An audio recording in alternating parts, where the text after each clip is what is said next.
away from the issue, I was totally fascinating, by the way, and I've always used as my illustration of the same embedded success, why did automobile companies not make airplanes?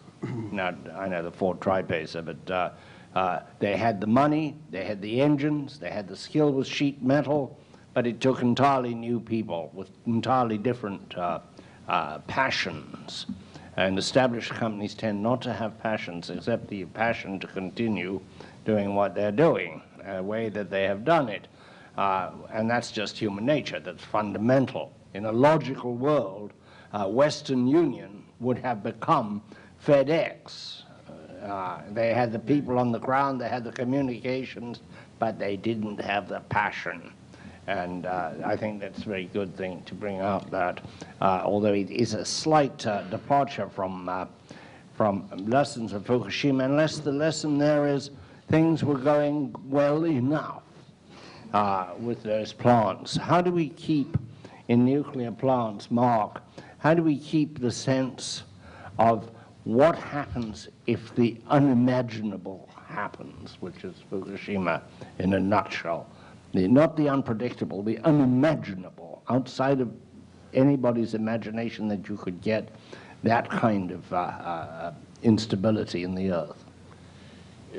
The last panel started to get at that relative to the construction of power plants and the need to keep the technical excellence and the innovation there, and to learn from the diversity of thinking that comes from the Korean experience in construction and the Chinese, and bring it back into their experience.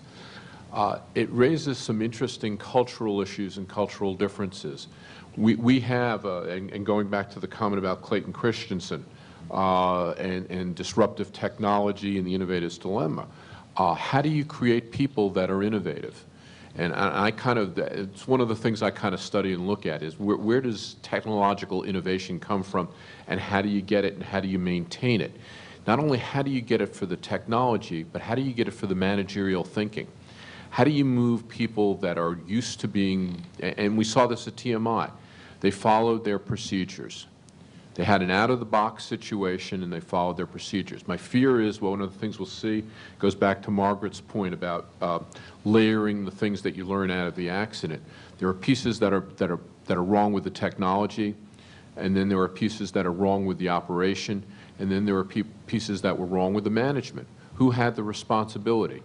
Who made the decision, for example, to basically destroy maybe $500 million worth of equipment when they went to the fire extinguisher method of cooling the reactors? Did that have to go up to the wrong place? Should that have been made sooner? Were people empowered to move the out-of-the-box solution? For some reason, can't explain why, Americans seem to do that better than a lot of other cultures. So how do you begin to teach, when you teach nuclear technology, nuclear management, nuclear leadership worldwide, how do you start to get that thinking in there, that when you're faced with what I think of, and Ed described it very well, the triple whammy, so to speak, how do you get people to think outside the triple whammy? My first thought after Fukushima is, why isn't there a Predator drone flying over and telling us, we have the robotic capital of the world? Why couldn't you get robots in there that, you know, so you sacrificed a bunch of robots to the radiation or the heat or the humidity. Why weren't you getting that stuff?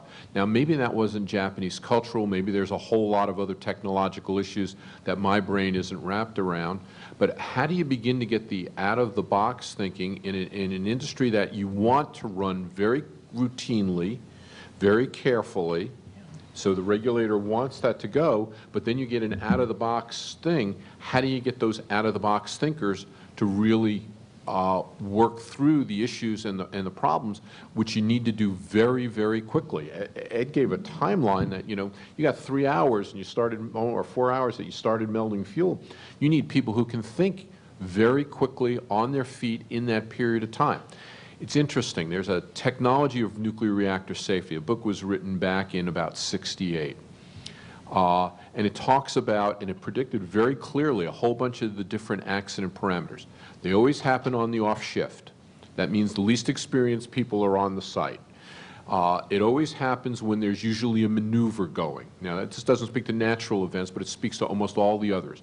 You almost never have an accident when you're going 80 on a highway going straight. It's when you start to brake, you start to turn out of your lane, or something else is going on.